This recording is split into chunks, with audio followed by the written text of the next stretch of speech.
인류를 구원한 약이라는 말을 할 정도로 그 대단한 인류 역사에 큰 공헌을 한 발견이 있었는데, 그게 페니실린이라고 하는 항생제 분야의 시발점이라고 할 수 있죠.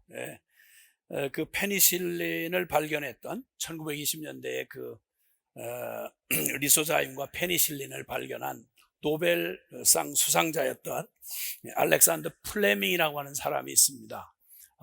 그의 그 공헌은 인류 역사에 대단한 공헌이었죠. 그런데 그런 그에게 플레밍에게 기자가 물었습니다. 당신 생애에 참 여러 가지 위대한 기회들이 있었는데 당신이 발견한 것 중에 최고가 무엇이라고 생각하냐? 당신 일생에 노벨상을 받을 만큼 참 놀라운 그러한 그 발견들을 많이 했는데 그 중에 가장 그 최고가, 발견한 중에 최고가 무엇이라고 생각하느냐? 라고 하고 물었습니다. 그랬더니 그 플레밍이 기자에게 대답하기를, 제가 죄인이라는 것을 안 것이고 예수 그리스도의 십자가 보혈로 죄를 용서받아 구원받았음을 발견한 것입니다. 이렇게 대답을 했습니다. 인류의 놀라운 축복을 안겨준 그 페니신을 발견했던 그가 당연히 그 얘기를 할 줄 알았는데 깜짝 놀랄 대답을 한 거예요. 아니요, 제 생애 가장 위대한 발견은 내가 정말 죄인이라는 것을 안 것이고 예수 그리스도의 십자가 보혈로 죄를 용서받아 구원받았음을 발견한 것입니다. 이렇게 대답했습니다. 저는 아까 저의 첫 강의 시간에 여러분 생애 가장 놀랍고 특별한 시간이 될 거라고 예고를 드렸습니다. 바로 우리의 일생 가운데 최대의 그런 발견이 있다면 내가 누구인지를 아는 것이고요, 내가 도대체 어디서 와서 왜 이런 식으로 살아갈 수밖에 없으며, 그리고 저 두려운 죽음의 더 너머에는 뭐가 기다리고 있나 라고 할 때 이 모든 유사 이래로 역사의 수많은 문제를 안고 있는 역사를 그걸 헤집어 찾아 들어가 보면 결국 인간 문제고요, 그 인간 문제의 그 근원을 찾아 들어가면 결국 모든 게 인간의 마음에서 나왔어요. 근데 인간의 마음을, 이 복잡하고 이 난해한 이 마음을 아는 유일한 길이 바로 뭐냐면, 정확한 진단이 뭐냐면 바로 죄라고 하는 사실입니다.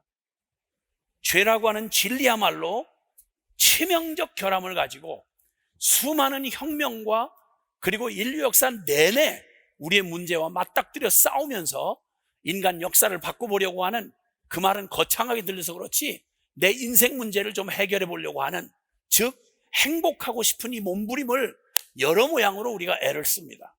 돈을 벌어보나, 굉장한 학문의 지점에 도달해보나, 좋은 사람 만나보나, 팔자좀 고쳐보나, 수많은 시도와 또 성취가 있었지만 그러나 모두가 한결같이 죽음 앞에 무릎을 꿇었고, 그 죽음은 그냥 눈으로 보이는 결론일 뿐이지 그가 맞닥뜨려야 될 심판은 말할 것도 없고, 그 평생 그의 성공 그늘 뒤에 숨겨진 그의 내면의 진정한 모습, 죄에서 한 번도 자유로울 수 없었던 그 비참한 죄의 노예였음을 아무도 부인할 수 없었던 게 바로 인류 역사인 것이었죠.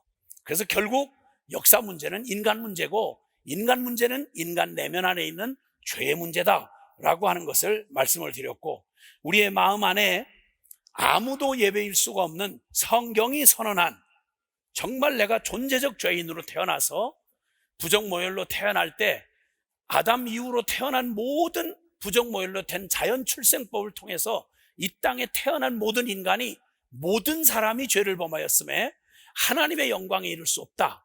죄인이란 첫 번째 증거가 뭐냐면 하나님의 영광에 이를 수 없는 거예요. 원래 창조하신 원형의 모습에 우리의 희미하게 남아있는 양심의 소리에도 내가 떳떳할 수가 없고요, 내가 알고 있는 도덕적 기준에도 나는 거기에 바르게 반응할 수가 없는 거예요. 통제불능, 죄에 대한 통제불능인 내 인간의 무능함을 넘어서 하나님에 대하여서 특이하게 반역적인, 하나님을 마음에 두기 싫어하고 하나님으로부터 오는 진리에 대하여 거부하는, 그러니까 예수님은 빛이 세상에 오셨다라고 표현하는데, 세상이 어둠 가운데 있으므로 빛을 싫어하여 빛 가운데 나오기를 거부한다, 이렇게 요한복음 1장은 우리에게 그렇게 말씀합니다. 그래서 원래부터 죄인이 제일 듣기 싫어하는 말이 죄인이란 말입니다. 술 취한 사람이 제일 인정하기 싫어하고 듣기 싫어하는 말이 술 취했다는 말이듯이, 미친 사람이 제일 거부하고 안 받아들이는 게 뭐냐면 미쳤다는 말을 제일 싫어합니다. 미친 사람이 죄를 물 마시듯 먹고 마시고, 죄 아니면 설명이 안 되는 인류가 모두가 다 죄인인데, 죄를 가장 사랑하고 죄 가운데 살면서도 희한하게 죄인이란 말을 너무너무 싫어해요. 그래서 이 죄에 관한 이 복음의 진리를 전해주려고 하면 돌을 듭니다. 이렇게 사람들에게 무슨 복음이 필요하냐, 내게 어떤 복음이 필요하냐라는 질문은 다른 게 아니라 내가 어떤 질병을 가지고 있는지 진단이 정확해야 처방이 정확할 수가 있잖아요. 내가 무슨 병에 걸렸는지, 내가 어떤 문제를 안고 있는지를 알아야. 죄를 죄로 깨닫지 못하고 내 인생의 가장 치명적 결함인 죄 곧 나요 나고 죄인인, 죄인이라고 하는 이 사실을, 이걸 인정하지 않으면 그 다음에 기독교가 말하는 십자가의 복음은 말짱 도루묵이에요. 왜냐하면 예수 그리스도는 이름 자체가, 이름을 예수로 하라, 예수라는 이름의 뜻은 자기 백성을 저희 죄에서 구원할 자, 이게 바로 예수라는 이름의 뜻입니다. 그리고 기독교라고 할 때 이게 원래 한문식 표현이라고 그렇죠. 그리스도교 그 말이에요. 그리스도교. 그럼 예수가 그리스도다, 예수라는 이름을 가지고 이 땅에 실제 육신을 입고 이 땅에 오셨던 예수님이, 그분의 직분이라고 말하면 그분 뭐하러 오신 분이냐고 할 때 그분은 그리스도이십니다. 그리스도라는 말은 헬라 말로, 이 그리스도라는 말은 기름 부음 받은 자라는 의미를 갖고 있어요.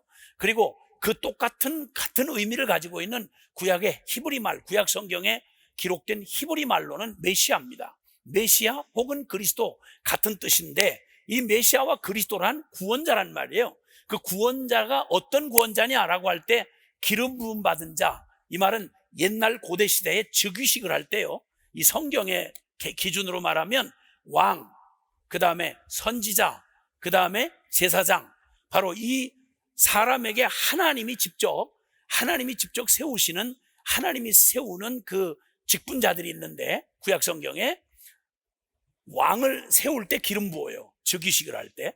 그 다음에 제사장, 하나님과 사람 사이의 관계를 회복하는 제사장의 직분을 세울 때 기름 부어요. 그 다음에 하나님 편에서 하나님의 말씀으로 우리가 얼마나 빈다가 있고 얼마나 무섭고 끔찍한 죄 가운데 있는지, 그래서 그 죄에서 돌이켜서 하나님과 원수되었던 그 관계를 돌이키는데 쓰임을 받은 사람이 선지자라 그래요. 선지자. 하나님이 예언자라고도 그러죠. 그 예언자를 세울 때 하나님이 직접 기름을 부으십니다. 그래서 기름 부음 받은 자라는 말은 이 세 가지 직분을 능히 감당할 자격이 있는 자, 이런 말이에요. 왕, 선지자, 제사장. 바로 그걸 그리스도라고 말하고 메시아라고 말하는데, 바로 예수님, 우리를 죄에서 구원하시는 바로 예수님이 바로 그런 기름 부음 받은 자요 구원자가 되신다. 그러니까 예수님이 오신 목적, 기독교의 복음의 핵심이 뭐냐면 죄 문제예요. 죄 문제. 우리 인생과 역사의 아주 치명적인 결함, 이 문제가 해결되지 않으면 그 모든 노력이 다 무의로 돌아가는 그러한 이 역사의 치명적인 문제가 뭐냐? 정치 문제, 경제 문제, 사회 평등 문제, 구조 문제, 수많은 말들을 진단을 많이 했죠. 현상 진단을. 근데 그건 현상이에요. 병에는 병의 원인이 있고 병 증세가 있잖아요. 그렇듯이 이 모든 역사와 인류의 문제의 핵심은 다른 데 있지 않고 내 인생의 문제의 핵심, 그것은 바로 죄의 문제였다. 나를 가장 내게서 뗄 수 없는 내 근본적인 문제가 바로 죄 문제다. 이 사실을 하나님의 말씀이 아니고는 절대 이 죄의 이 무서운 우리의 이 상황을 진단해 줄 기준이 없어요. 어떤 종교도 어떤 철학도 이 죄에 관한 이 문제를 보여주고 그리고 분명한 기준을 제시해주고 하나님 앞에 세울 수 있는 그 무엇도 없어요.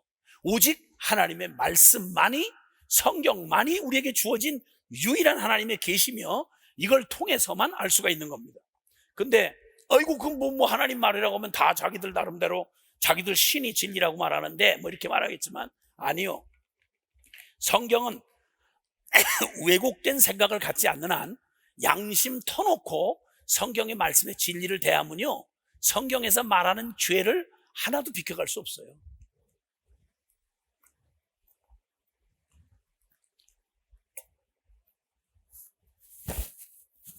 그러니까 누구도 부인할 수가 없는 거죠. 그래서 만약 내가 그렇게 끔찍한 하나님의 심판을 받고 지옥에 떨어질 수밖에 없고 천국에 절대 갈 수 없고 그리고 이 죄의 무서운 이 덫에서 벗어날 수 없는 게 나의 이게 아니라고 부인할 수 없는 한 내가 죄인이라는 걸 인정하는 순간, 내가 받아들일 깨닫는 순간 우린 다른 어떤 문제보다도 이 죄를 어떻게 해결할 건가 결론부터 말씀드리는데요, 울어도 참아도 그리고 애써도요 절대 죄 문제는 스스로 해결할 수가 없습니다. 우리의 경험이 말해주고요, 성경의 역사의 증거가 말해주고요, 그리고 하나님이 또 그렇게 말씀해 주셨어요. 자, 그래서 항상 가장 중요한 결정적인 조건이면서 결정적인 조건은 인간이 처음 지음받으면서 인간은 하나님 없이는 스스로 존재할 수 없어요. 오직 하나님의 형상으로 지음을 받았고 그리고 하나님에게 붙어 있을 때만 비로소, 하나님에게 공급을 받을 때 비로소 우리는 지혜의 근본 되신 하나님이 나의 지혜를 주시고 우리의 모든 정서를 지으신 주님이 내 정서에 그 사랑을 채워주셔야 내가 그 만족할 수 있고요, 주님이 나의 의지, 주님께서 나의 의지를 붙들어 주실 때 우리는 선을 행할 수 있고 진리 가운데 행할 수 있어요. 그렇게 그런 존재로 지음을 받았던 인간에게 인간 문제의 가장 최악의 비극은 살아계신 하나님과, 나를 창조하신 하나님과 함께 할 수 없다는 비극보다 더 큰 비극은 없습니다. 에덴 동산에서 범죄 이후에 인류는 그때 이후로 스스로 하나님과 함께 할 수 없는 존재적 죄인이 되었고 거룩한 하나님과 함께 할 수 없다는 게 모든 인류와 역사의 치명적 결함이 된 겁니다. 그러니까 관건은 딱 하나예요. 어떻게 사람이 하나님을 만날 수 있는가, 어떻게 하나님과 함께 할 수 있는가. 하나님이 함께 해야만 우리는 생명을 얻을 수 있고 하나님과 함께 해야만 우리는 죄에서 자유할 수 있고 하나님과 함께 해야만 우리 일생을 책임져 주시고 영원까지 우리에게 영생을 주시는 유일한 분이 하나님이기 때문에 인생의 최고의 축복이 있다면 살아계신 하나님을 만나는 사건입니다. 그래서 예수님의 그 직능 가운데 그 이름이 임마누엘이라는 이름이 있어요. 임마누엘이라는 이름은 예수님이 이 땅에 오셔서 이 죄의 문제를 해결하시고 우리에게 주시는 축복을 우리에게 주신 약속인데요, 그 이름을 임마누엘이라 하라. 이는 하나님이 우리와 함께 하시다. 그러니까 범죄한 이후에 아담의 저주를 받고 태어난 인류 역사에 죄인이 하나님과 함께 할 수 있다. 이건 본성적으로 불가능해요. 이건 하나님으로부터 우리에게 베풀어 주시는 은혜가 아니면 있을 수가 없는 일이었습니다. 자, 그래서 이 성경에 가장 오래된 그 역사를 기록하고 있는 이 성경은, 성경이 몇몇 특징적인 역사, 인류 역사의 시대를 쭉 말하는 중에 지금 말씀한 결론을 성경 전체가 말하는 겁니다. 성경이 말했기 때문에 우리는 알 수가 있죠. 그 중에 에덴 동산에서 이들에게 에덴 동산에서 쫓겨난 에덴의 시대는 하나님 앞에서 선악과를 먹은 게 이게 치명적인 하나님의 금령을 범하고 이걸 먹는 날에는 정령 죽으리라. 에덴을 뺏기고 하나님과의 관계가 완전히 끊어진 채로, 그래서 세상으로 쫓겨나고 하나님과는 만날 수가 없는 비극으로 떨어진 게 바로 아담 이후에 저주받은 인류였습니다. 곧바로 죄가 그들의 생명 속에 들어와서, 마음 안에 들어와서 죄인이 된 아담과 하와가 처음 난 자식이 가인과 아벨이었어요. 인류 역사의 첫 살인이 원수끼리 한국과 일본이 붙어서 전쟁을 이런 게 아니고요, 세상의 두 형제 사이에 죄가 생명 안에 들어오니까 자기도 통제할 수 없는 시기와 분노와 그리고 그 모든 그 살인이 그 마음에서 일어나 가인이 동생을 때려 죽인 사건이 에덴에서 쫓겨난 아담과 하와에게 주어진 죄의 열매로 나타난 일이었습니다. 이때로부터 시작해서 창세기 6장쯤 가면 인류가 어마어마한 숫자로 늘어났을 때, 그때 인간들이 항상 그들의 마음의 생각이 어린아이부터 늙은이까지 항상 마음의 생각이 악할 뿐임을 보시고, 그 시대가 죄악이 충만했습니다. 죄악이 충만했어요. 그러니까 아담의 저주받은 그 죄가 그 자식들의 대를 물려서 가는데, 태어나는 놈마다 하나님을 스스로 알 수가 없어요. 그리고 하나님을 거부하고요. 그리고 죄에 완전히 중독된 채로 그냥 죄를 짓는 게 너무 익숙한 거예요. 그 역사가 그대로 보여준 게 바로 노아의 홍수 심판 사건입니다. 그게 창세기 6장에서 9장까지 이루어진 일이고요. 그 하나님의 은혜로 노아의 방주를 통해서 구원받았던 셈, 함, 야벳, 인류의 모든 조상이죠. 그러니까 셈, 함, 야벳, 그 하나님의 은혜로 구원받은 그들조차 이제 11장에 가보면, 창세기 11장에서는 바벨탑 사건이 나옵니다. 그때도 딱 하나입니다. 그들은 하나님을 떠난 그들의 마음에 그들 스스로가 하나님이 되어 하나님을 대적하는 짓을 하고, 그 엄청난 세상의 군주 니무롯의 후예들이 거기에 세계 최대의 제국을 건설하고 그리고 바벨탑을 쌓습니다. 그 유명한 바벨탑 사건입니다. 이때로 그대로 두면 그 죄악으로 급속히 멸망할 인류를 주님이 언어를 혼잡케 하셔서 흩으시지요. 그때부터 모든 민족이 이렇게 생겨나기 시작했고, 우린 각 지구촌에 그냥 분류를 어떻게 하느냐에 따라서 그렇죠, 이 언어와 문화로 다른 종족들의 숫자를 약 12,000종족으로 헤아립니다. 12,000종족의 언어가 다르고, 그리고 더 세분화시킬 수 있지만 언어가 다르고 종족이 다른 사람들이 이 지구촌에 각 곳에 흩어져 살게 되었습니다. 그리고 그 이후에 하나님은 이 인류를 구원하는 유일한 한 선택받은 민족을, 이스라엘이라는 민족을, 아브라함의 자식인 이스라엘 민족을 거기에 주님 선택하셔서, 이 구약 성경은 읽어보시면 한 이스라엘이라는 나라의 꼭 국사를 기록한 것 같아요. 왜냐하면 이스라엘이 구약 성경의 무대였으니까요.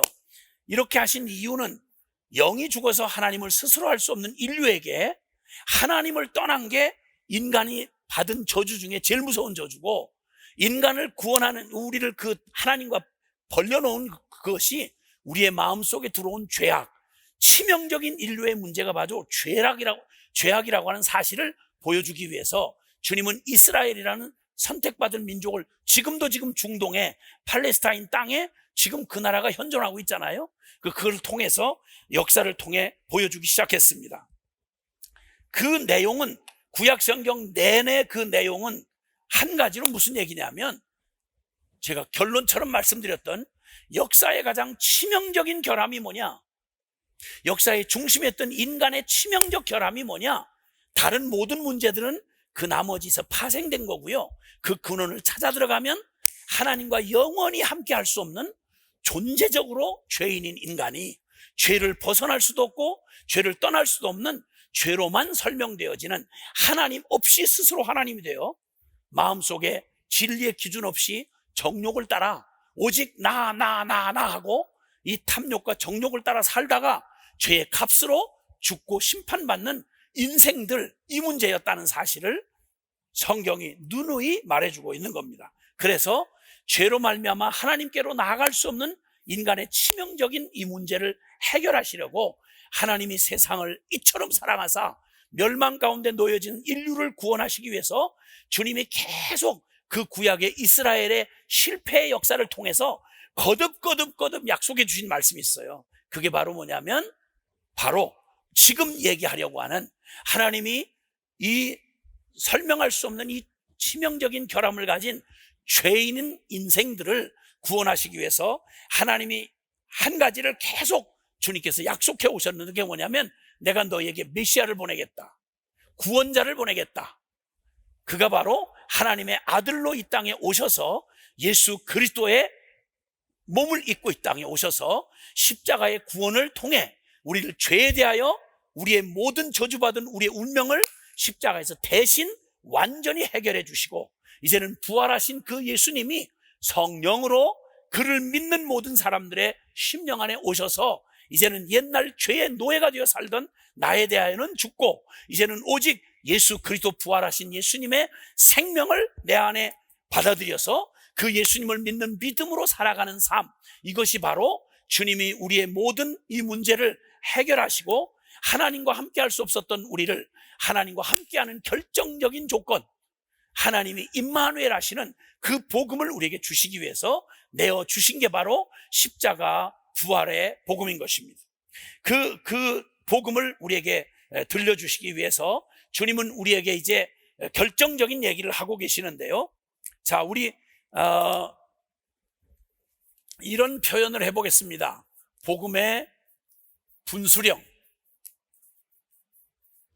이 복음의 분수령이라는 주제로 말씀을 좀 드리고 싶은데, 로마서 3장 우리 20절과 21절, 그 다음에 23절과 24절 말씀을 함께 같이 한번 보겠습니다. 로마서 3장 20절과 21절은 요 분수령을 갈라놓는 분수령을 이루고 있습니다. 복음의 분수령. 이제는 율법 외에 20절에 그러므로 율법의 행위로 그의 앞에 의롭다 하심을 얻을 육체가 없나니 율법으로는 죄를 깨달음이니라. 자, 이 말은 마지막 대법원 사형 확정 판결문과 같습니다.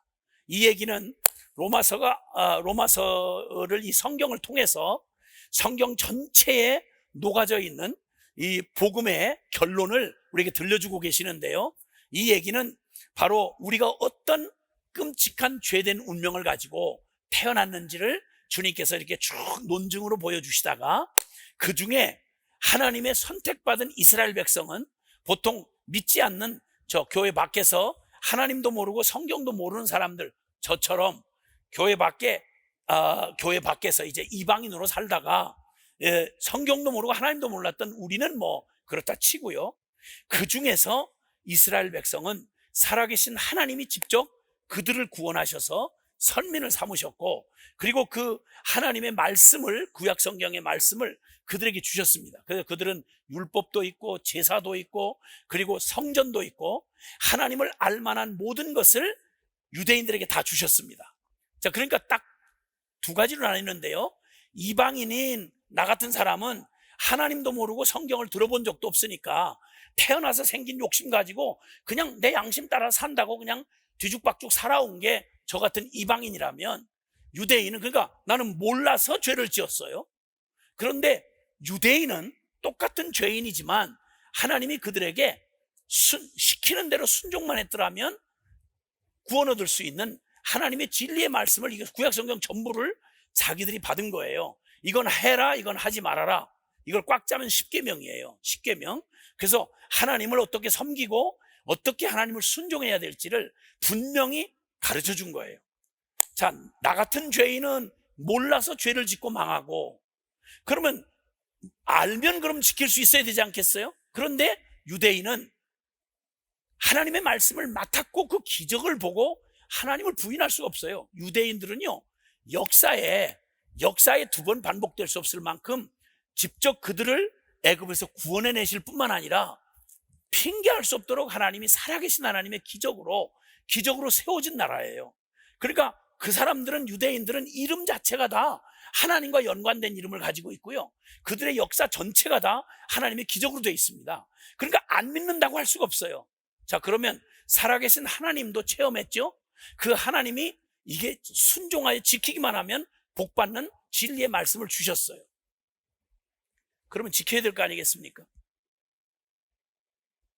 우린 몰랐다고 핑계나 할 수 있잖아요. 이방인 같은 나는 몰랐어요. 나는 술집 아들이고 그냥 매냥 욕지거리만 배우고 세상에서 그냥 악다구니 쓰면서 그냥 뭐든지 꽁 잡는 게 매라고, 그냥 남 속이고 등치든지 어쨌든 성공하면 그게 성공이다, 뭐 이런 식으로 배워가면서 자란 나 같은 사람은 그래도 1차적인 핑계나 할 수 있잖아요. 나 못 들었어요.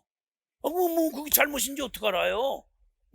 나 책임 없어요. 난 몰라서 그랬어요. 이렇게 한 번쯤은 변명할 수가 있는데 유대인들은 변명할 수가 없어요. 왜냐하면 너무너무 분명하게 하나님을 부인할 수 없도록 경험했고요, 체험했고, 그리고 이 말씀을, 정확한 말씀을 주셨거든요. 이 말씀을 가지고 다 알면서 그 하나님을 믿는다고 예배도 드리고 그 말씀을 가르치기도 하고 이러는데, 구약 성경 내내 지금 요 20절이 그 말이에요. 그러므로 율법의 행위로 그의 앞에 의롭다 하심을 얻을 육체가 없나니 율법으로는 죄를 깨달음이니라, 이렇게 말씀했어요. 이 말의 의미가 바로 유대인들에게 해당되는 말인데요, 그들은 율법을 공부하고 다 무슨 얘기인지 다 알아들어요. 뭐가 옳은지 그런지 다 알아요. 근데 알면서 똑같이 죄인인 나랑 똑같은 짓을 하는 거예요.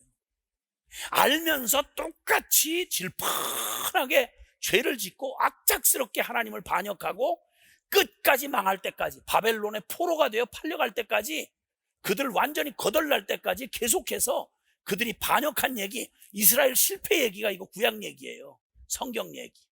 얼마나 악랄한지 몰라요. 하나님 모르는 이방인보다 나을 게 하나도 없는 거예요. 모르면 몰랐다고나 핑계나 되겠는데 알면서도 그렇게 살 능력이 없는 거예요. 그럼 결론은 딱 하나지요. 나는 몰라서 죄를 지었던 게 아니라 알고도 죄를 지을 수밖에 없는 존재적 죄인이라는 사실이에요. 누구도 통제불능, 죄인 줄을 알면서도 그 죄를 멈출 수가 없고, 죄인 줄을 알면서도 그 죄를 버릴 수가 없는 그런 기가 막힌 생명 안에 들어온 이 존재적 죄인이라는 사실이에요. 그러니까 율법을 딱 갖다 주면 율법은 뭘 깨닫게 해주냐면, 넌 원래 안 돼. 너는 그냥 몰라서 뭐 죄를 짓고 뭐 이런 존재가 아니고, 너는 존재 자체가 죄인이야. 죄장아찌야. 너는 죄를 벗어날 수가 없어. 그래서 죄 곧 나요 라고 죄라는 사실을 역사 내내, 구약 성경 내내 그걸 보여주고 망한 게 구약의 이스라엘 백성이에요. 그래서 이제 끝에 드디어 주님은 이제 율법을 주신 이유는, 기준을 딱 제시해 주면, 처음에는 내가 율법이 없을 때는 뭐 니나 내나 뭐 누가 죄인이라고 하는 걸 알 수가 없으니까. 그런데 율법을 딱 갖다 놓으니까, 이거 율법 옳지? 맞아요. 근데 이렇게 살았어? 아니요. 율법 앞에 서보니까 내가 죄인인 걸 알겠는 거예요. 십계명 앞에 서보니까 알겠는 거예요.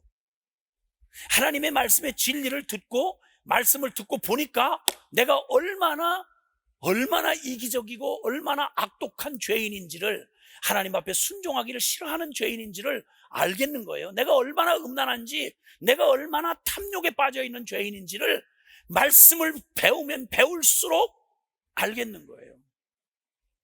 한 동네에서 참 존경받던 한 어른이 있었는데, 저랑 똑같이 안 믿다가 예수님을 폐결핵 말기에 어떻게 하나님의 특별한 섭리로 은혜를 받고 저랑 같이 세례받고 저랑 같이 집사가 되는 분이 있는데, 물론 지금은 하늘나라 가 계시죠. 이분이 자기 자식들한테 일평생을 그 동네에서 다 존경받는 바로 그런 어른이셨어요. 한학자였고.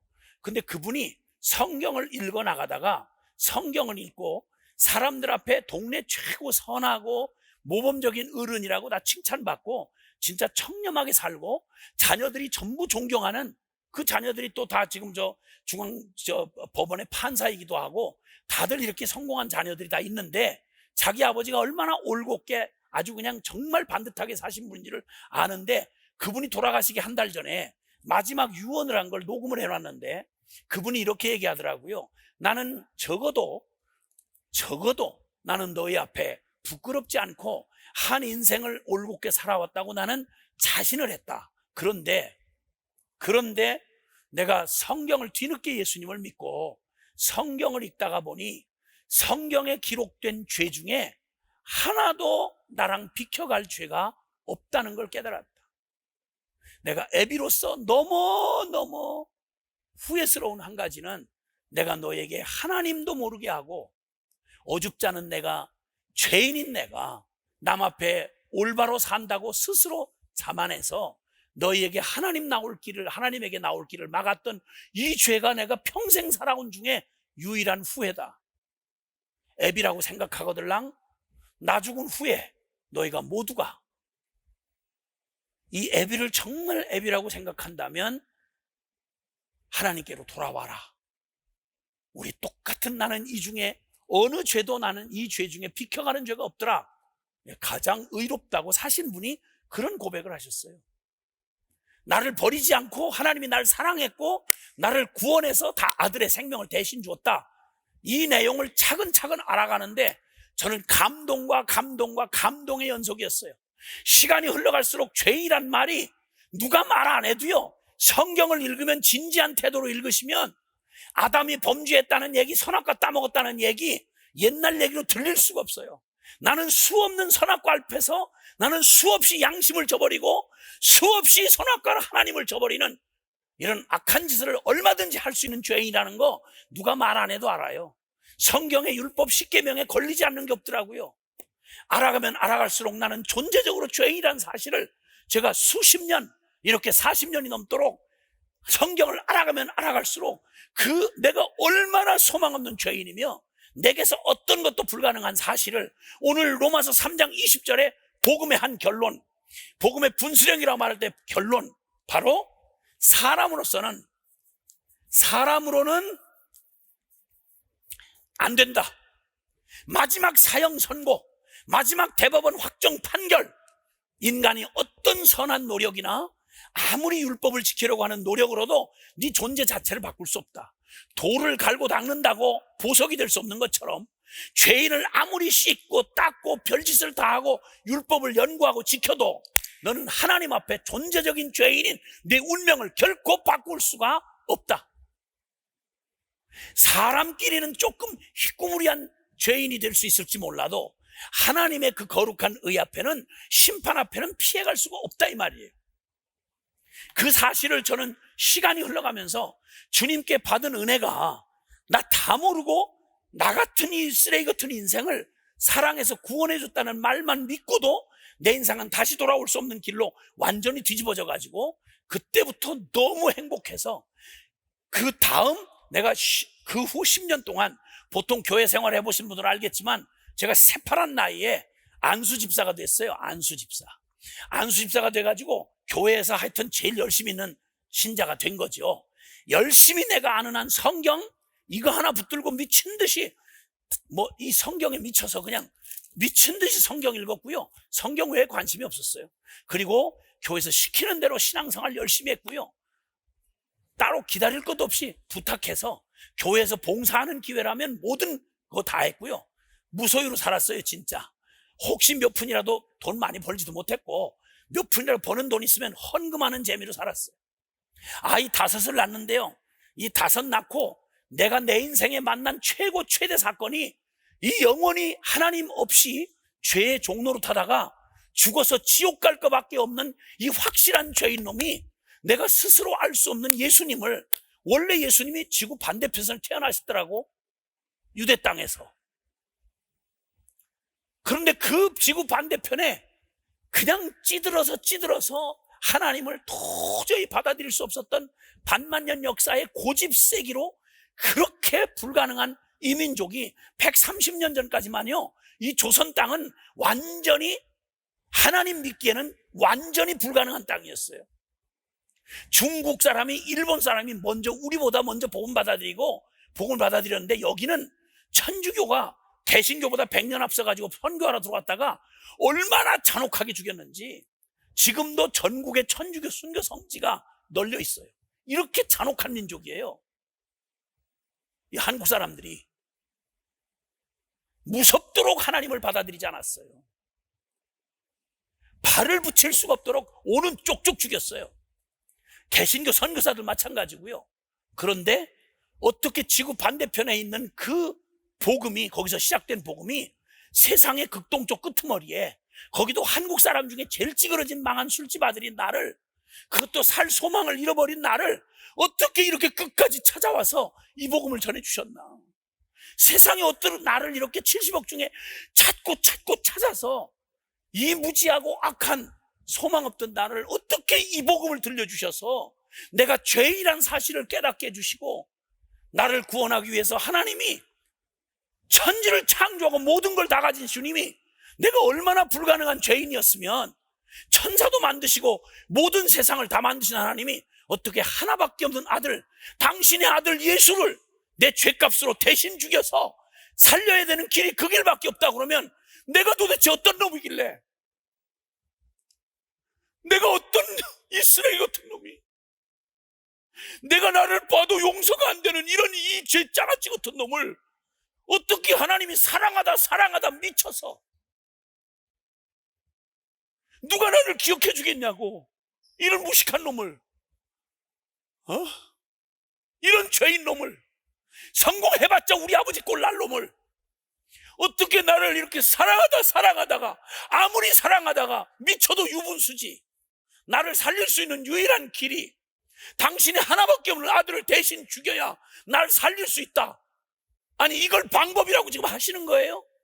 2000년 전 약속대로, 그 수천 년 주님 약속하신 대로 그걸 어떻게 이루시냐 싶었는데, 실제로 그것도 잘난 놈이 아니고 순종하는 것들이 아니라 악착같이 죄를 짓고 반역하고, 여기 유대인조차 하나님을 마지막 반역하고 그들을 구원하시겠다는 예수를 십자가에 뻘거벗겨서 못을 박아버리는 이 악랄한 죄인들을 사랑하다 미치셔서 하나밖에 없는 아들을 십자가에 내어 주기까지 사랑했다는 예수님의 이 사랑의 이야기, 얼마나 감격이 되든지. 내 인생의 최대 사건은 예수 만난 사건인데, 세상에 이 사건은 누군가 선교사로 찾아와서 이 복음을 이렇게 들려주시지 않았더라면 오늘 듣는 여러분 중에 어떤 분은 아마 어쩌면 이 죄인이 죄에 관한 얘기를 처음 들었을지 몰라요. 내 인생을 이런 식으로 진단해주는 하나님의 말씀을 처음 듣고 계시는 분이 있을지도 몰라요. 나 처음 들었거든요. 그 엄청난 사실이 살아가면 갈수록, 성경을 알면 알수록, 야, 지옥 갈 놈이 바로 나구나, 머리끝서부터 발끝까지 하나도 변명할 여지가 없는 나를 이처럼 사랑해서 구원할 방법이 당신의 하나밖에 없는 아들을 나를 위해 내어주셔 십자가에 대신 죽여 내 이름표 달고, 그리고 나에 대한 모든 죄의 빚을 다 갚아주시고, 그리고 이제 그 주님이 부활하셔서 영으로, 우리 영 안에 성령으로 찾아오셔서 이제는 예수님이 내 안에 살아가신다, 임마누엘 되신다. 말이 어떻게 될 얘기예요 이게? 근데 이걸 이루신 거예요. 이게 복음인 거예요. 이게 믿어지는 이 복음을, 이거 못 들으면 알 수가 없고 알 수 없으면 믿을 수가 없는데, 어떻게 그때 2000년 전부터 시작된 복음을 그렇게 수많은 선교사들을 죽여가면서 이 땅에 아들만 십자가에 죽이시는 줄 알았더니, 그 복음을 가지고 복음 전하러 오는 선교사들이 수없이 죽임을 당했어요. 우리나라에 예수의 이름으로 죽임당한 사람이 10만이 넘어서 20만 가깝대요, 우리 좁은 땅덩어리에서. 근데 그 속에 나를 포기하지 않으시고 나를 구원해 주신 주님의 이 복음을 내가 알게 되니까 무슨 짓 하겠어요? 그러니까 아이 주는 쪽쪽 저는 5 아이들 다 선교사로 바쳤죠. 어떻게 이 복음을 하는데 유엔 사무총장 만들고 내 만족하겠어요? 5년 단임 대통령 한다고 그걸 축복이라고 말하겠어요? 그건 이 복음 몰라도 할 수 있는 일 아니겠어요? 그러나 이 복음을 받은 사람 아니면 할 수 없는 일이 선교사이기에 아이들 5 주는 쪽쪽 선교사로 다 바쳐서 지금 다 선교사예요. 나는 이렇게 복음을 만나서 이렇게 미친 듯이 주님 앞에, 나 어떻게 하면 이 큰 사랑을 받은 내가, 예수님은 생명을 내주셨는데 나는 어떻게 해야 주님 이 은혜를 갚나? 그래서 오직 내 모토는 딱 하나였어요.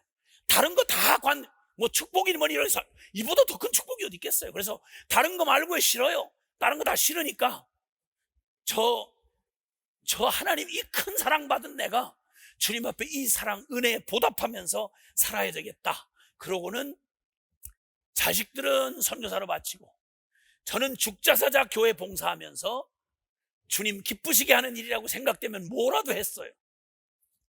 어떻게 하면 은혜를 보답하고 사나. 그리고 10년 만에 제가 털썩 주저앉았어요. 왜냐하면 내가 예수님을 모를 때 존재적인 죄인이고, 그래서 내가 예수님의 십자가 보혈로 죄사함 받고 거듭나서 내가 이제 난 거듭났으니까 그리고 이제는 예수님 말씀 아니까 이제 그 말씀대로 살고 주님 기쁘시게 해야지. 근데 모든 봉사도 하고 그 은혜도 받고 그러는데요, 내 속사람, 내 마음이 이게 여전히 바뀌질 않는 거예요. 주님을 닮아지질 않는 거예요. 비참한 그 은혜 받은 은혜만큼이나 내가 너무 비참한 거예요. 사람으로는 안 된다. 사람으로는 안 된다.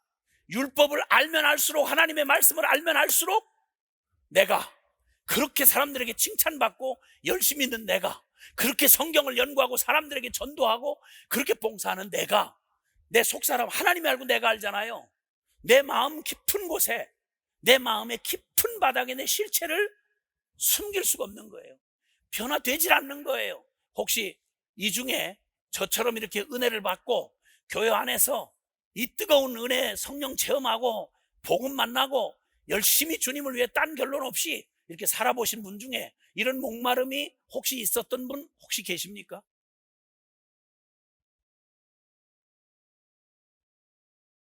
여러분, 우리가 주님 앞에 나 같은 죄인을 구원했다는 말에 감동한 그 감동이요, 결론적으로는 맞아요. 근데 그 깊이와 높이와 넓이와 길이가 얼마나 상상도 못할 은혜를 입었는지, 그래서 믿음으로 구원을 받는다는 말도 맞지만 이후에 살아가면서 하나님 말씀을 순종해 보면 진짜 사람으로는 안 돼서, 그래서 은혜로 구원받는, 오직 믿음으로 구원받는다는 말이 맞는 말이구나 하는 사실을 깨닫게 되는 것입니다. 주님이 최후의 선고를 20절에 내려주시고요, 이젠 틀렸어. 나는 아무리 울고 불고 애를 써도 안 되는구나, 나의 처절한 실존을 보고 났는데, 그런데 말입니다, 사람으로는 안 되는데 그런데 하나님은 하신다. 이게 바로 21절의 말씀입니다. 자, 20절은 안 된다고 결론 냈어요. 근데 21절은 이렇게 말합니다. 이제는 율법 외에 하나님의 한 의가 나타났으니 율법과 선지자들에게 증거를 받은 것이라. 그러니까 율법 외에 하나님이 우리에게 기준을 정해주신 율법, 이것은 알고도 지킬 수가 없는 율법이었는데 이 율법으로는 안 된다는 거예요. 그래서 하나님이 한 의를 나타내셨다. 바로 복음입니다. 한 의를 나타냈으니 율법과 선지자들에게 증거를 받은 것이다. 이 말은 구약성경 내내 사실은 이 얘기를 말씀해 오고 있었다. 자, 그래서 유명한 우리 로마서 1장 16절과 17절에 이런 말씀, 복음의 아주 결론 같은 요절이 여기 나타납니다. 로마서 1장 16절 17절에는요, 내가 복음을 부끄러워하지 아니하노니 이 복음은 모든 믿는 자에게 구원을 주시는 하나님의 능력이 됨이라. 먼저는 유대인에게요, 그리고 헬라인에게로다. 모든 믿는 자에게 구원을 주시는 하나님의 능력이 담겨져 있는 게 이 복음이다. 그래서 유대인이든 이방이든 온 세계의 모든 인류에게 이 유일한 복음을 나는 부끄러워하지 않고 외친다, 이 말입니다. 도대체 무슨 복음이 모든 종교와 철학과 그 이 세상의 모든 인간들이 추구하던 모든 것으로도 해답이 안 되던 그 진짜 기쁜 소식, 복음, 그게 바로 뭔가? 나는 이 복음을 부끄러워하지 않는다. 믿기만 하면 어떤 자격이든 상관없이 믿는 모든 자에게 구원을 주시는 하나님의 능력이 나타나는 복음이 있다. 이 끔찍한 치명적 결함, 죄곧 나요 나고 죄였던, 하나님 앞에 영원히 분리되고 지옥 심판을 받을 수밖에 없었던, 내가 벗어날 수 없었던 이 죄를 완전히 해결하시고 우리로 하여금 그 불가능한 하나님과 함께 하는 이 임마누엘의 축복을 누리게 하는 하나님의 능력의 복음 말입니다. 그걸 17절에는 이렇게 말합니다. 복음에는 하나님의 의가 나타나서 믿음으로 믿음에 이르게 하나니 기록된 바 오직 의는 믿음으로 말미암아 살리람과 같으니라. 아멘. 복음에는 하나님의 의가 나타나서 믿음으로 믿음에 이르게 하나니 기록된 바 오직 의는 믿음으로 말미암아 살리람과 같으니라. 할렐루야. 여기 주님께서 복음에 이제 인간 최선으로 아무리 애를 써도 안 되던 바로 우리에게, 마지막 사형 선고를 받은 우리에게 주님께서 이제는 하고 외치십니다. 이제는 하고, 이제는, 이제 안 되니? 끝났니? 소망 없니? 하고 고개를 푹 떨구고 난 이제 끝났어요 라고 말할 때, 그때 드디어 주님이 내가 친히 이루리라 하고 하나님이 전적으로 우리 못하는 우리를 여기다 두고 하나님이 친히 그 모든 우리의 그 모든 필요와 문제를 스스로 해결하시겠다고 주님께서 드디어 일어나시는 장면이 나오는 거예요. 그러나 이제는 이 율법의 정죄를 받고 안 되는 우리에게 하나님이 준비하신 하나님의 해결된 해결 방법, 복음이 여기 준비되어 있다. 그게 결론으로 말씀드리면 그게 바로 십자가의 복음인 것입니다. 십자가의 도라고 하는 복음인 것입니다. 우리 고린도전서 1장 18절에 보면요, 고린도전서 1장 18절에 보면 십자가의 도가 멸망하는 자들에게는 미련한 것이요 구원을 얻는 우리에게는 하나님의 능력이 됨이라. 자, 이제 내가 죄인인 것과 나 스스로는 도저히 죄에서 벗어날 수 없는 최후의 선고를 받은 죄인이 할 수 있는 일은 다른 게 없습니다. 털썩 주저앉아서 이제는 하나님만 바라볼 수밖에 없는 거예요. 하나님이 해주지 않으면 난 소망이 없다. 그러니까 하나님만 바라보는 거예요. 이때 필요한 게 바로 뭐냐면, 그때 필요한 개념이 은혜라는 개념입니다. 은혜. 이 은혜라는 말은 성경에 쓰여진 용법으로는요, 은혜라는 말은 받을 자격이 전혀 없는 자에게 하나님께서 일방적으로 베풀어 주시는 하나님의 선물, 이걸 은혜라고 말합니다. 그러니까 받을 자격이 전혀 없는, 그래서 내게서는 어떤 것도 값을 치를 수도 없고 내가 거기에 기여할 수도 없는 그런, 정말 털썩 주저앉아서 하늘만 쳐다봐야 되는 그때, 이때 필요한 게 바로 뭐냐면 받을 자격이 없는 자에게 주시는 쪽에서 일방적으로 아무 값 없이 거저 베풀어 주는 걸 은혜라고 말합니다. 그래서 이 은혜라는 말이 성경을, 이 복음을 이루는 아주 핵심 단어 중에 핵심인 것입니다. 자, 받을 자격이 전혀 없는 자에게 하나님께서 일방적으로 베풀어 주시는 선물, 이게 바로 은혜입니다. 그리고 이 은혜의 복음을 하나님께서 준비해 두셨는데 성경은 그 얘기를 계속해서 말씀해 주고 계십니다. 그래서 성경의 예언은 말이죠, 요한복음 3장 16절로 요약된 그 말씀이 구약 성경 내내 하나님의 약속으로, 하나님의 이 십자가의 도는 하나님이 계속 하나님의 약속으로 계속 증명해 오셨습니다. 성경 처음 에덴 동산에서 범죄하고 인간이 하나님의 선고, 심판의 선고를 받고 쫓겨날 때 하나님이 일방적으로 혼자 스스로 은혜의 언약을 해주신 게 있어요. 그게 바로 뭐냐면 여자의 후손을 보내겠다고 말씀하셨어요. 이 여자의 후손이란 말은 지금 우리 스스로 구원받을 수 없는 우리에게 하나님이 구원자, 하나님의 구원자를 보내실 것에 대해서 약속해 주셨습니다. 하나님의 구원자를 보내줄 것이라고 약속해 주셨어요.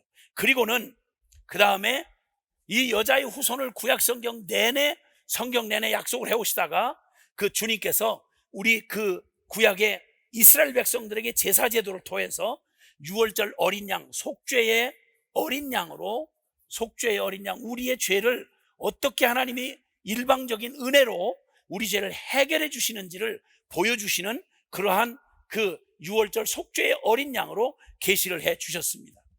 그리고 드디어 때가 찼을 때, 그때 세례 요한을 통해서 예수님이 이 땅에 직접 오셨을 때, 보라, 세상 죄를 지고 가는 하나님의 어린 양이다. 세상 죄를 지고 가는 하나님의 어린 양이다. 이렇게 증언을 했습니다.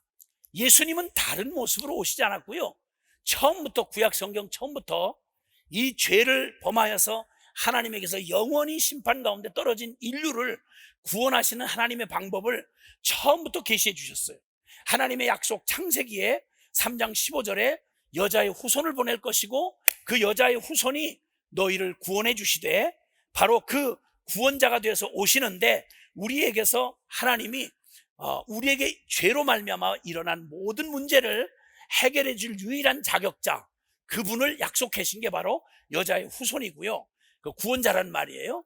이 구원자가 오셔서, 주님이 구원자를 우리에게 보내주셔서 우리에게 구원을 해주실 때 그 구원자는 아까 말씀드린 처럼 메시아 혹은 그리스도라고 말하는 이 구원자의 자격은요, 구원자의 자격은 우리의 모든 죄로 말미암은 우리의 문제를 해결해 줄 수 있는 분이었습니다.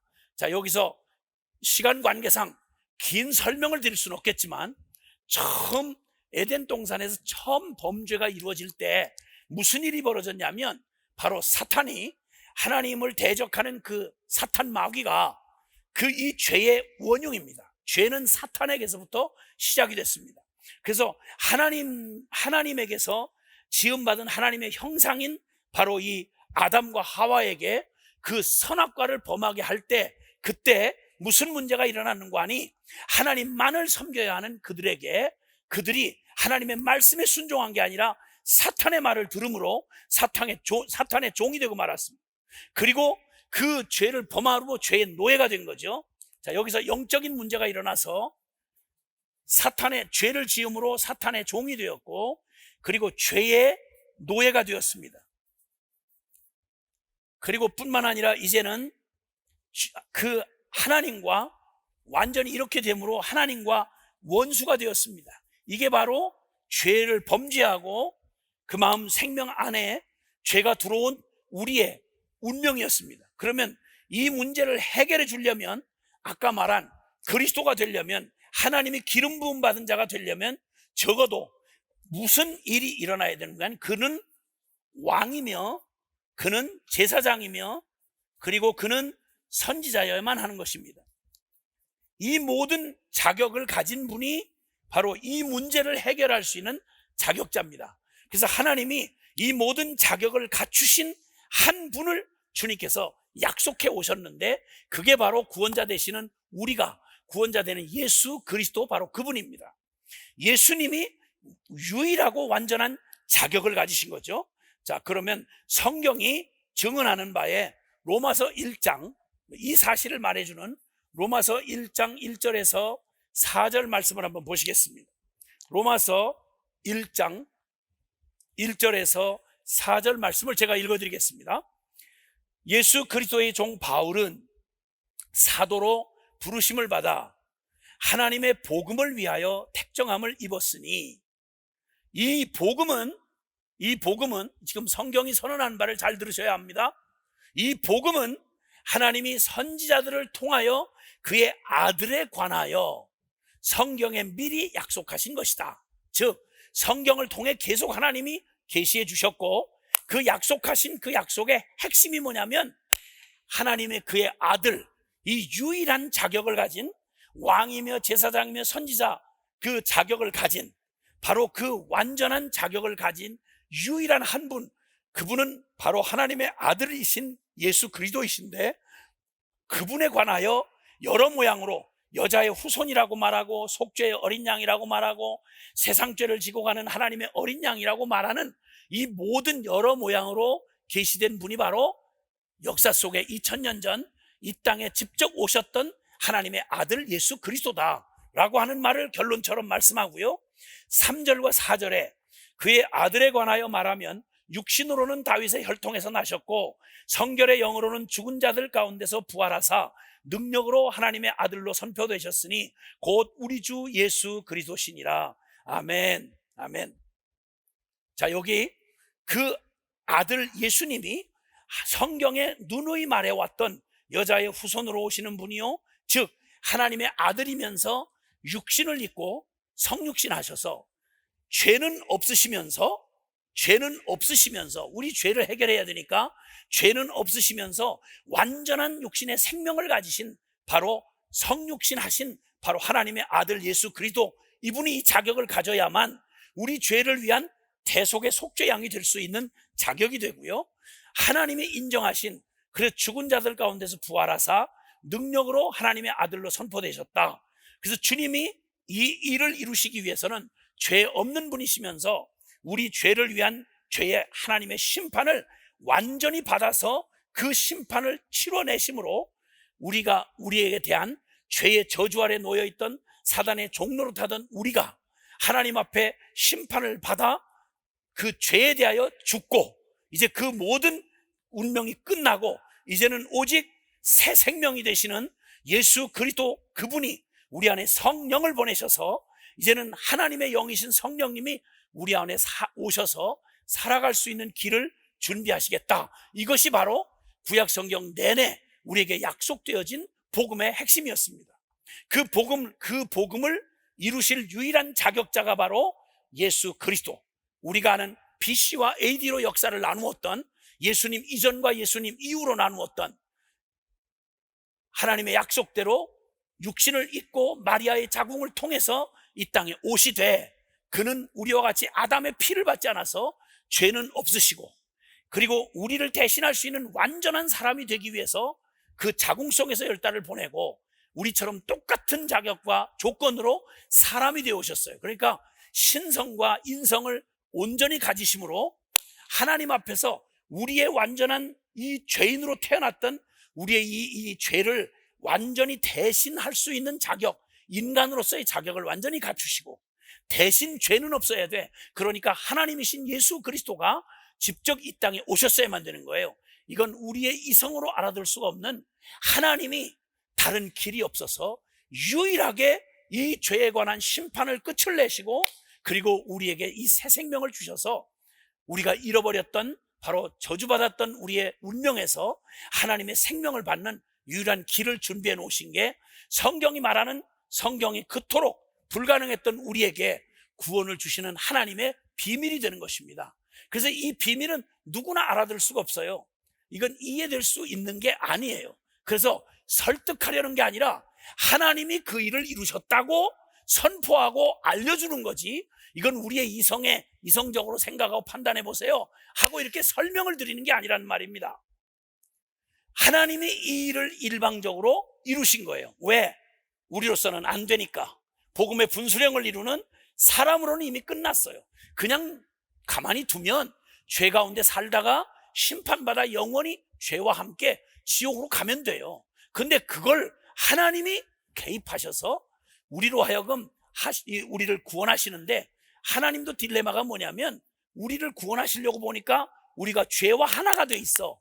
그러니까 이 죄는 심판을 해야 되겠고, 죄를 심판하려니 우리가 죽겠고, 그 죄를 그냥 두면 하나님이 우리와 함께 할 수 없고 영원히 함께 할 수 없고, 그러니까 구원하자니 죄를 심판해야 되고, 죄를 심판하자니 우리가 죽겠고, 그러니까 하나님이 한 법을 준비하셔서 우리가 할 수 없는 우리를 옆에다 세워두시고, 하나님이 친히 우리와 똑같은 자격을 가진 한 분 예수 그리스도 구원자를 준비해 두시고, 우리의 이름표를 달고 내 죄에 대한 심판을 그분에게 다 쏟아서 빚을 거기다 죄에 대한 심판을 끝을 내시고, 그리고 이제는 주님이 그 죽음의 문제, 심판의 문제를 다 해결한 다음 주님이 죽음을 이기시고 부활하신 예수 그리스도를 바로 우리가 온전히 믿어서 예수님 죽을 때, 아하, 실제는 내가 죽어야 될 죽음을 하나님이 내 이름과 내 자격으로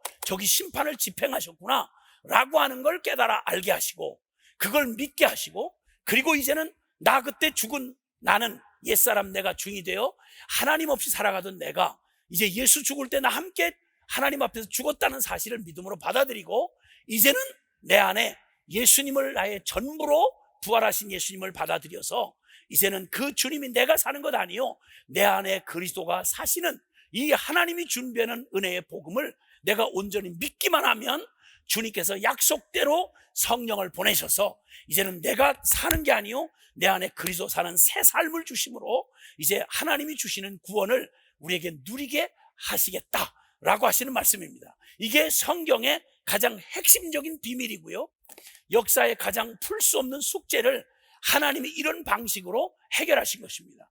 자, 이 얘기를 그냥은 알아들을 수 없는 우리에게 역사의 실제적인 사건들을 통해서, 여러 가지 사건들을 통해서 수없이 반복해서 보여주셨는데요, 그 중에 하나가 이 구약 성경의 가장 중요한 사건, 신약의 사건은 십자가고요, 십자가 부활 사건이고, 구약의 사건은 바로 출애굽이라고 하는 사건입니다. 출애굽이라고 하는 사건, 이스라엘 백성의 출애굽이라고 하는 사건인데요, 이 출애굽은 애굽이라는 나라에서 나오다 이런 말이에요. 그래서 구원하신 역사죠. 자, 400년 동안 이집트에서 아브라함의 자식들이 거기 들어가서 수백만이 될 때까지 400년 노예 생활을 했습니다. 그러니까 완전한 그 노예로, 이제 희망이 없죠. 자, 여기 노예로 애굽 땅에서, 이집트예요. 애굽이란 말이 이집트에서 바로 왕의 완전한 그 억압 아래 신음고통하는 노예로 살고 있는 바로 그 이스라엘 백성들을 하나님 이제 구원을 하셔야 되는 거예요. 구원을 하시는데, 지금 우리의 상황과 똑같은 게 뭐냐면, 여기 지금 애굽이라고 하는 이 세상을 나타내는데, 우리 세상 속에 우리는 이 바로의 역사하던 사탄의 그 죄의 종로로 타면서 여기서 태어나서 이 세상의 영향 아래 살고 있는 포로들입니다. 이스라엘처럼. 근데 포로들이 살면서, 이 세상 가운데 살면서 여기 고센이라고 하는 땅에 이스라엘 백성들이 400년 노예 생활을 했어요. 하나님이 약속한 성경의 약속대로 이 아브라함의 자손들인 이스라엘을 구원하기 위해서 그 유명한, 웬만하면 안 믿는 분들도 다 아는 이 출애굽 얘기가 바로 그 모세 이야기 있지 않습니까? 홍해의 기적.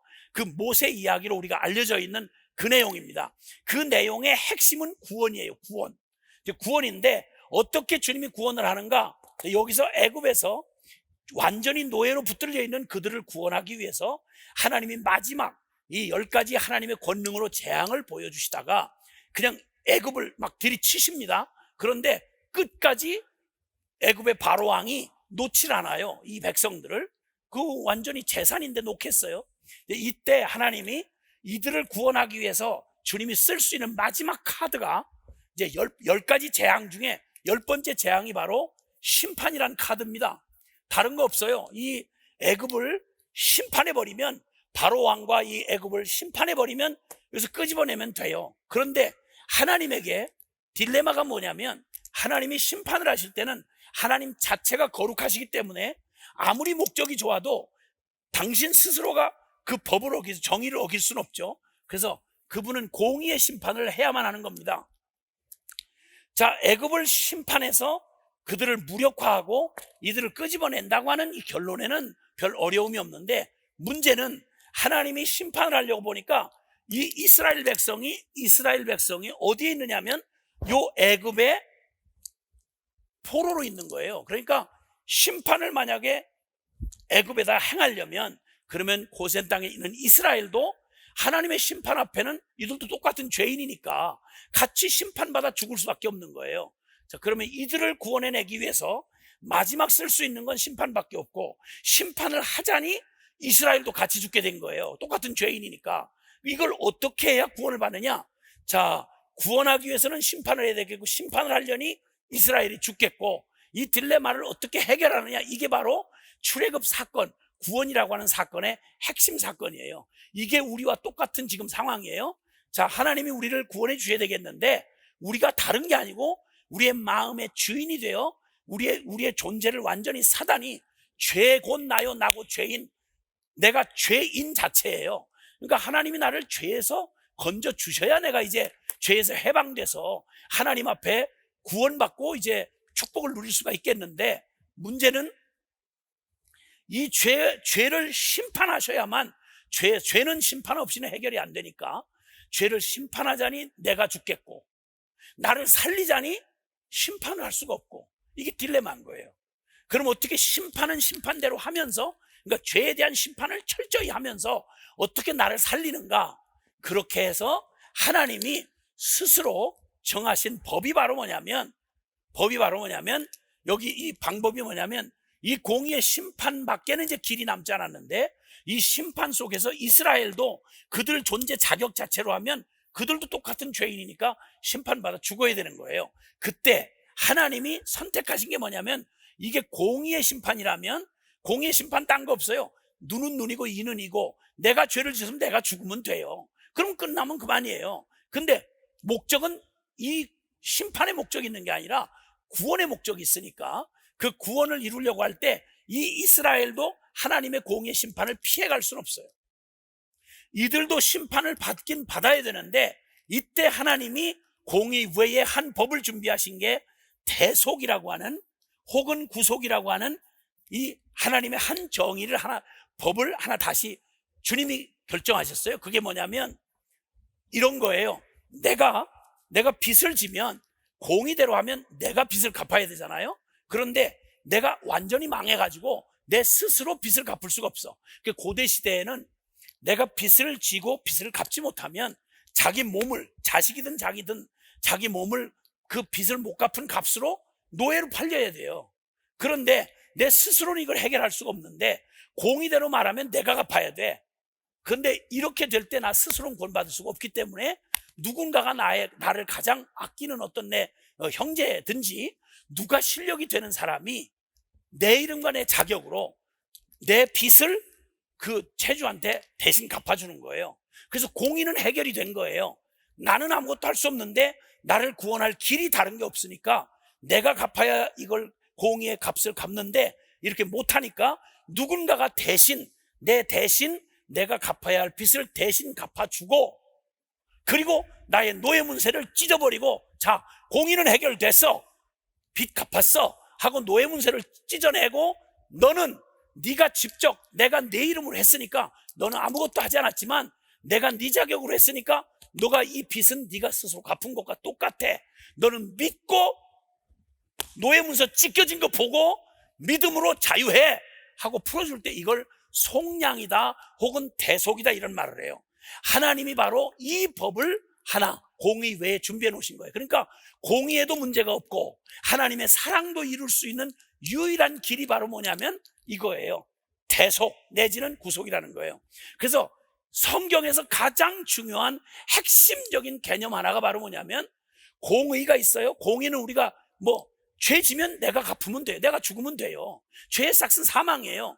근데 이렇게 끝날 나를 살리기 위해서 하나님이 공의 외에 대속의 한 의를 준비해 놓으셨다는 거예요. 그게 아까 분수령이라고 말하는, 복음의 분수령이 말하는, 율법으로 말하면, 공의로 말하면 넌 끝났어, 사람으로는 안 돼. 그러나 이제는 하나님 내가 친히 너도 부끄럽지 않고 나도 떳떳한 한 길을 마련하겠다. 그게 바로 뭐였냐면 하나님은 하신다, 이게 뭐냐면 이 말이에요. 대속 내지는 구속이에요. 뭔가 암시가 좀 오지 않습니까? 그렇죠? 하나님이 앞으로 무슨 일을 하실 건지 알고 봤더니 하나님의 구속자, 구원자를 보내셔서 죄 없는 완전한 자격자이신, 하나님 앞에 떳떳한 완전하신, 하나님의 생명을 가지신, 죄가 없으신 하나님의 하나밖에 없는 아들을 이 땅에 보내서, 그리고 이제는 하나님이 내가 받아야 될 죄를 똑같이, 죄인으로 태어나 저주받은 나의 운명을 똑같이 사람이 되어서 마리아에게서 여자의 후손으로 이 땅에 오시고, 그리고 율법을 다 지켜내시고, 그리고 내가 받을 저주와 채찍과 십자가의 죽음을 전부 예수 그리스도에게 전부 그 심판을 넘겨서 예수님이 2000년 전 갈보리 언덕에서 나와 여러분 모두의 빚을, 인류의 모든 빚을 그분에게 전부 넘기가지고, 그래서 하나님 앞에 철저하게 버림을 받고 하나님 앞에 철저하게 심판을 받아 십자가의 아들을 죽이시고 대속을 이루시고 우리에겐 딱 한 가지 파격적인 조건을 주셨어요. 그게 뭐냐면 믿기만 하라는 거예요. 뭘 믿느냐? 이건 정신통일하는 게 아니고 긍정의 적극적 사고방식이 아니라 역사에 일어났던 하나님이 하신 이 진리의 이 사실을 믿는 걸 말하는 거예요. 아멘. 여기 계신 분들만 아멘. 너무 감사해요. 너무 감사해요. 아무 소망 없이 하나님의 심판 아래 내가 존재적 죄인이구나 하고 털썩 주저앉은 자에게 이 상상도 기대도 할 수 없는 하나님이, 나를 심판하실 하나님이 나를 이렇게 덮어놓으시고 조금 기다려, 내가 할 거야 라고 지금 그렇게 지금 주님이 무슨 일을 행하시는가 봤더니 구약 성경 내내 약속하신 대로 하나님의 하나밖에 없는 아들, 완전한 자격자, 죄가 없으시고 오직 하나님이 약속한, 하나님이 인정하신 구원자의 자격을 유일하게 가진 그분이 누군가 했더니 하나님의 하나밖에 없는 아들이야. 그 아들을 내 죄를 뒤집어 씌우고 내가 죽고 매달려야 될 십자가에서 하나님의 무서운 진노의 심판을 쏟아부으시고, 그분 죽을 때 바로 이게 너의 죄값으로 죽은 거야, 네가 죽은 거야 라고 말씀하시는 거예요. 여러분, 이 놀라운 얘기를 누가 알아듣고 믿을 수가 있을까요? 교회는 이 진리를 외면하거나 돌려서 딴 걸로 딴짓할 때 교회는 정확하게 타락했어요. 중세 1000년이 넘게 온 세계를 주었다 폈다 했던 가톨릭이 바로 이 진리의 말씀을, 이 핵심, 복음의 핵심을 변질시켜가지고 그냥 모든 것, 눈에 보이는 모든 걸 다 차지하고 이 복음의 핵심을 저버리고 완전히 썩고 타락했을 때 중세 종교 개혁이 일어난 바로 그 핵심이 바로 뭐냐면, 인류 역사를 통째로 바꾼 종교 개혁의 핵심이 뭐냐면, 제가 지금 얘기하는 로마서 1장 16, 17절 말씀. 복음에는 하나님의 의가 나타나서, 이 의라는 게 바로 대속의 의를 말하는 거예요. 의가 나타났는데 어떻게? 믿음으로 믿음에 이르게 하나니 기록된 바 오직 의인은 믿음으로 말미암아 살리람과 같으니라. 이래서 저 출애굽할 때는요, 저 고센 땅의 이스라엘에게 오늘 밤, 이제 6월절 밤인데 오늘 밤 여기 하나님이 애굽을 전체를 심판할 거다. 그 심판에 너희도 똑같이 죽을 수밖에 없지만 하나님이 그 심판 속에서, 하나님의 심판 속에 살아남는 한 길을 하나님이 은혜로, 받을 자격이 없는 자에게 거저 주시는 은혜로 대속의 의를 준비해 주셨다. 너희는 빨리 준비해라. 그리고는 뭐라고 약속을 하셨냐면, 그 집집마다 가서 양을 한 마리씩 너희 식구대로 잡아라. 흠없는 양, 그러니까 자격자가 되는 구원자를 상징하는 죄 없는 흠없는 양을 해가지고 너희가 죽어야 될 죄를 그 양에게 넘긴 다음에 하나님의 약속을 따라서 내가 이렇게 죽어야 되는데 하나님이 날 살리려고 죄 없는 희생자 구원자를 대신 잡으시는 이 희생의 대속의 이 비밀을 주님이 약속해서 이렇게 행하면 너희가 그 양을 대신 잡고 그 양의 피를 문설주에 발라라. 그리고 오직 양이 대신 죽은 그 희생을 내가 너희에게 인정해서 너희의 죄를 그 피로 덮고 내가 너희를 넘어갈 것이다. 그러면 너희는, 여기는 애굽은 심판받아 완전히 박살이 나고, 그리고 너희는 자유인이 되어 이 어린 양의 핏값으로 용서를 받은 자유인이 되어 너희는 400년 포로에서 자유인이 돼가지고 하나님의 백성으로 여기를 당당히 나아가게 될 거다 하고, 역사 속에 실제 일어난 사건을 통해서 그 두려운 6월절 밤이 그렇게 지나간 겁니다.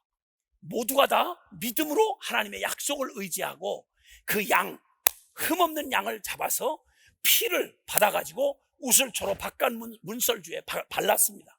그리고 그 안에 하나님의 심판이 애굽 전역을 한 집안도 빼놓지 않고 장자와 황태자부터 시작해서 저 짐승의 첫 새끼까지 한꺼번에 죽어나가는데, 그 공포의 밤이, 6월절 밤이 지나가고 있을 때, 하나님의 심판이 이루어질 때 누가 이 하나님의 심판을 피해갑니까? 누가 거룩한 하나님의 심판 속에 살아남을 수 있을까요? 어떤 인류의 아담의 피를 받은 인간 누구도 의인은 없나니 하나도 없는 인생 중에 누가 이 준엄하신 하나님의 심판을 감히 피해갈 놈이 누구겠어요? 우리의 무슨 적선하고 선행을 한 거 가지고 구원을 받겠어요? 우리의 일생을 놓고 볼 때 하나님의 거룩한 심판을 피해갈 게 아무도 없어요. 그러니까 모두가 피를 바른 집안에 오직 믿음으로 주여 우리를 보지 마십시오. 나를 대신해 죽은 저 어린 양의 피를 보시고, 주님 저 피를 보시고 대신 죽은 죽음, 심판받은 심판을 보시고 우리를 넘어가 주십시오. 그래서 6월절이라는 이름이 붙었어요. 패스오버 하다는 말, 우리의 죄를 덮어줄, 내 대신 심판을 받아주고 빚을 갚아준 어린 양의 보배로운 피로 내가 죽을 죽음을 대신 가져가 주시고 이 심판을 대신 받아준 예수 그리스도의 피를 믿는 믿음으로 주여 나는 저렇게 죽어야 됩니다. 저 비명소리와 함께 죽어야 될 죄인입니다. 오 하나님, 나를 보지 마시고 나를 대신해서 심판받아준 어린 양의 피를 보시옵소서. 이 믿음으로 하나님 앞에 나아갈 때 주님이 그 약속하신 대로 그 피로 그들의 죄를 덮으시고, 그리고는 넘어가시고 심판을 하시고 출애굽의 기적이 일어난 것입니다. 이렇게 역사의 사건으로 보여주신 이 모습을 때가 참에 거의 1500년이 지난 뒤에 드디어 역사 속에 진짜 예수님이 오셔서 마지막 날에 상상도 못할 일로 주님께서 십자가에 그냥 약속한 그대로, 여러분 소름 끼치는, 예수님 오시기 700년 전에 지금 제가 얘기하고 나눴던 성경의 내용을 지금 유대인들은 읽지 못하게 하는 금서가 있습니다. 이사야서 53장이라고 하는 예수님 오시기 700년 전에, BC 700년경에 약속한 예언인데요, 예수님 오시기 전에, 십자가 사건이 일어나기 전에 있었던 이걸 보세요. 소름이 돋지 않을 수가 없어요. 700년 전에 예언한 거예요. 이사야서 53장에 이렇게 말씀이 되어 있습니다. 이사야서 53장에 우리의 전한 것을 누가 믿었느냐? 여호와의 팔이 누구에게 나타났느냐? 그는 주 앞에서 자라나기를 연한 순 같고 마른 땅에서 나온 줄기 같아서 고운 모양도 없고 풍채도 없은즉 우리의 보기에 흠모할 만한 아름다운 것이 없도다. 그는 멸시를 받아 사람들에게 버림을 받았으며 간고를 많이 겪었으며 질고를 아는 자라. 마치 사람들이 그에게서 얼굴을 가리는 것 같이 멸시를 당하였고 우리도 그를 귀히 여기지 아니하였도다. 그는 실로 우리의 질고를 지고 우리의 슬픔을 당하였거늘 우리는 생각하기를 그는 징벌을 받아 하나님께 맞으며 고난을 당한다 하였노라. 그가 찔림은 우리의 허물 때문이요 그가 상함은 우리의 죄악 때문이라. 그가 징계를 받음으로 우리는 평화를 누리고 그가 채찍에 맞음으로 우리는 나음을 받았도다. 우리는 다 양 같아서 그릇 행하여 각기 제 길로 갔거늘 여호와께서는 우리 모두의 죄악을 그에게 담당시키셨도다.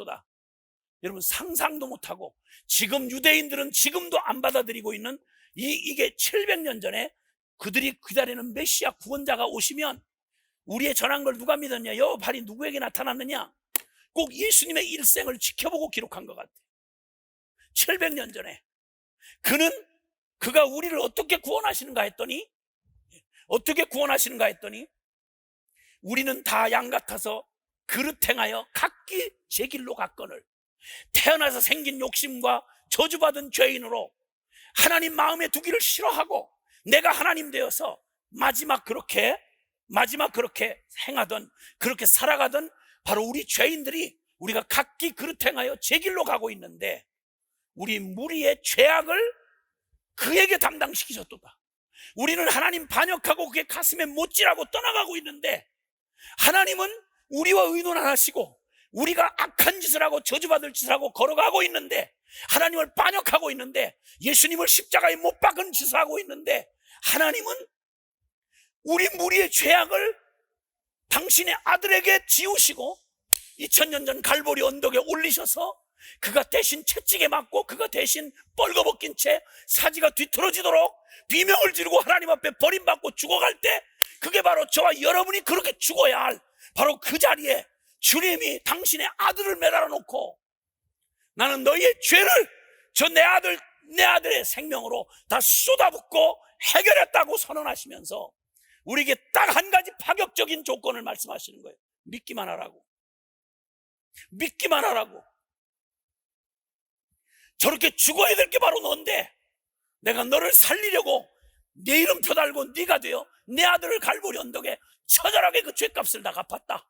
완전한 의로우신 그분이 네 죄 때문에 다 죽었다. 너 내 어린 양이 죽을 때, 나의 아들이 죽을 때, 심판받을 때 너의 모든 죄값은 끝났다. 빚 갚았다. 대속됐다. 하나님이 이렇게 선언해 주시는 거예요.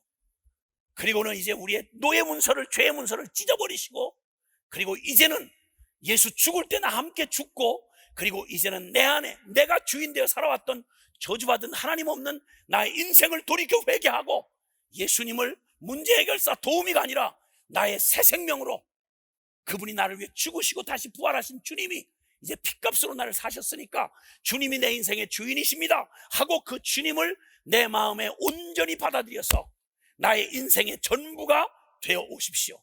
당신 핏값으로 산 내 인생은 주님의 것입니다 하고 그분을 마음에, 요한복음 1장 12절, 영접하는 자 곧 그 이름을 믿는 자들에게 하나님의 자녀가 되는 권세를 주셨으니, 하나님이 자녀 되는 권세를 주셨으니, 이 파격적인 믿기만 하면 되는 이 조건이 가능하기 위해서 주님은 당신께서 완전하게 죄값을 다 치르시고 구원받을 모든 필요를 다 이루신 다음 우리에게 믿기만 하면 되는데, 뭘 믿는 거 아니? 예수 죽음, 내 죽음, 예수 부활, 내 부활. 그래서 그 예수님을 온전히, 그 예수님을 내 마음의 중심에 받아들여서 이제는 육신을 따라, 죄를 따라 감정이 시키는 대로 죄의 종로를 타던 내가 이제는 내 안에 주인 되신 예수님을 받아들여서 예수님이 나의 생명 안에 살아가신다는 걸 믿는 믿음으로 살아가는 삶으로 초대하시는 것입니다. 이게 바로 십자가의 도, 기독교의 복음의 핵심인 것입니다. 말씀을 정리해야 하겠습니다. 여러분은 오늘 이 자리에서 여러분 생애의 결론을 맞닥뜨리고 보셔야 할 만큼 여러분 생애는 이미 어지간히 아실 수 있지 않겠습니까? 내가 죄인이라는 것, 내가 하나님과 어떤 관계인지를, 하나님하고 아무런 상관이 없다면 죽음 이후에 하나님의 예비하신 영생과도 상관없습니다. 죄사함과도 상관없습니다. 자유도 평화도, 그리고 그 모든 구원도 상관없습니다. 그러나 만약에 내가 진짜 죄사함을 받고 구원 얻고 영생을 얻고 이 죽음의 저주에서 벗어나 하나님과 동행하는 임마누엘의 복을 받아야 될 거라고 한다면 하나님을 만나지 않고는 불가능합니다. 하나님 만나는 가장 파격적 조건, 우리가 아무것도 할 수 없는 우리에게, 주님이 손발 묶어놓고 털썩 주저앉아 기다리는 우리에게 내가 이제 할 거야, 주님이 다 이뤄놓으신 그 아들을 통째로 내어주시고 구원을 완성해 놓으시고는 그리고 우리를 초대하시는 겁니다. 이제는 나를 믿을만 하지 않냐고, 이제 나를 믿을 수 있지 않겠냐고. 여러분이 예수 그리스도를 정말 마음에 믿기를 여러분 안에 초청하시는 주님의 이 초청에 여러분 생애의 가장 진지한 결단, 그냥 여러 형편과 그저 종교적인 얘기니까 여러분 그것 아니고요, 내 일생의 가장 중대한, 내 생애의 가장 중요한 초청을 여러분 받고 계시는 겁니다. 하나님의 초청을 거절하지 마십시오. 하나님의 이 놀라운 생명 바친 그 진지한 생명의 이 초청을 농담 취급하지 마십시오. 왜냐하면 여러분 반드시 싫든 좋든 얼마 안 있어서 살아계신 하나님을 여러분 인생의 책임으로 만나야 하기 때문입니다. 듣고 여러분이 결단하는 자유의지를 주신 주님이 여러분에게 이 십자가의 도를 우리에게 말씀해 주시며 초청하십니다. 우리 잠깐 눈을 감고 우리 한번 기도하겠습니다.